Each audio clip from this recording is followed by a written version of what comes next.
Hi, my name is Russell Allen. This is my video essay format for organizational behavior.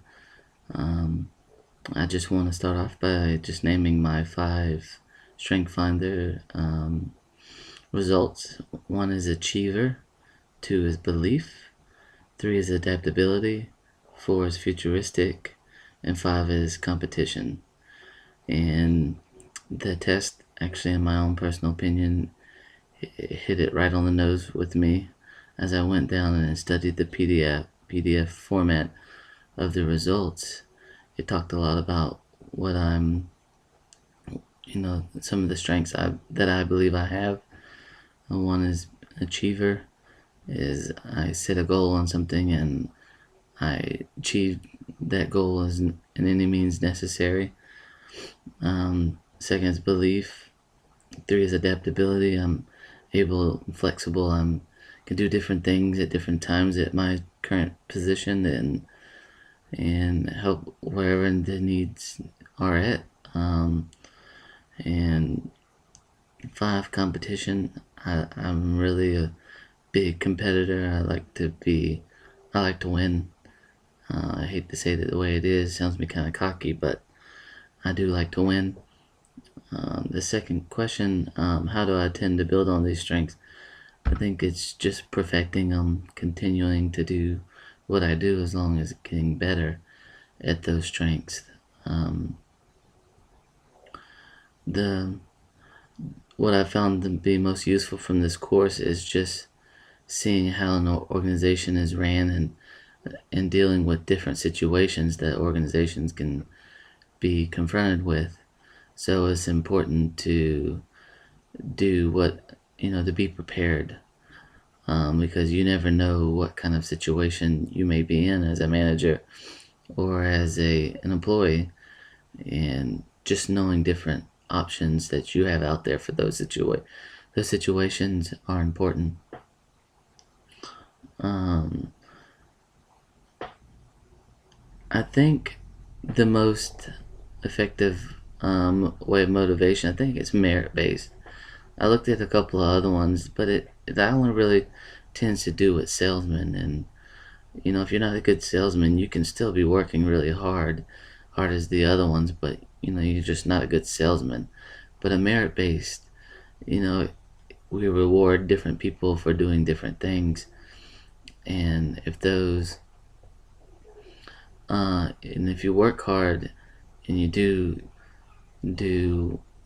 all the things necessary, you should be rewarded. Like in my particular job that I'm at, I work in the call center, so a lot of our raises and bonuses that we get at the end of the year are based on call numbers and how many calls we've taken, and I think that's a big thing. It's a big motivating factor. It doesn't motivate everybody, but I think that tends to deal with more of how management runs their evaluations of it.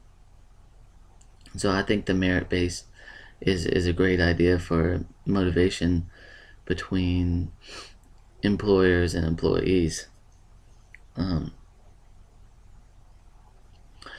I think the best concept of team leadership that I could think of is just showing your team that you're willing to do whatever it takes to get the job done. For instance, once again, back in my job, I've noticed that some of our team leaders, when I first started working there, we have a queue where all of our incoming calls go in to wait if they don't go directly to a technician. And so they sit there and wait, and now the queue time, as our business has grown, has gone up higher. Well, when I first started there, I noticed certain team leaders who wouldn't take these particular people out of the queue. They prefer work on your emails or anything else.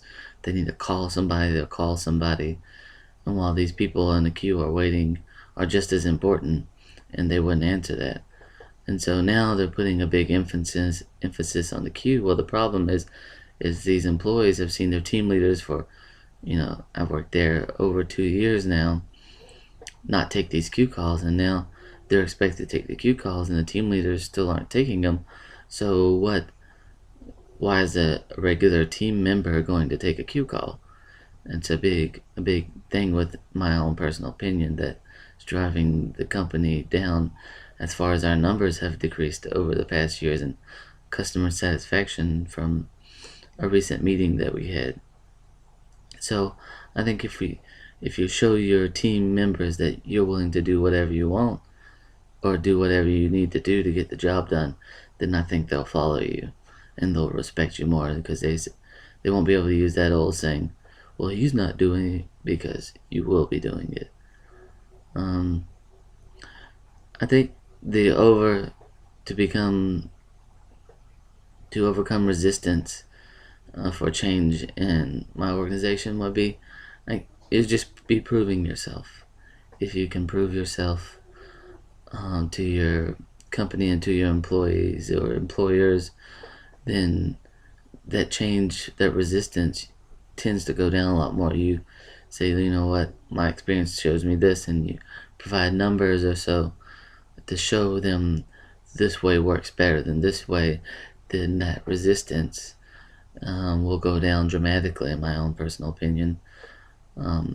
That's basically how we get new technicians for our help desk. Is the department manager shows the number of calls in a big graph and how it only expects to go up with more and more big customers coming on board.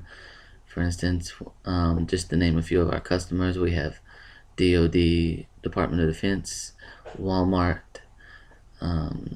Food Lion, Winn-Dixie, Florida Department of Transportation, North Carolina Department of Transportation, Missouri Department of Transportation, and now we got Wyoming Department of Transportation. So all these are big sites, and they're coming on and want specialized attention from us. And well, he needs to show that our call numbers are going to go up to prove that we need more technicians on the desk. So I think it's just proving to them that that's going to work and that's what you need, and that's what's been the biggest help as far as I'm concerned to overcome resistance, is proving that you do need it.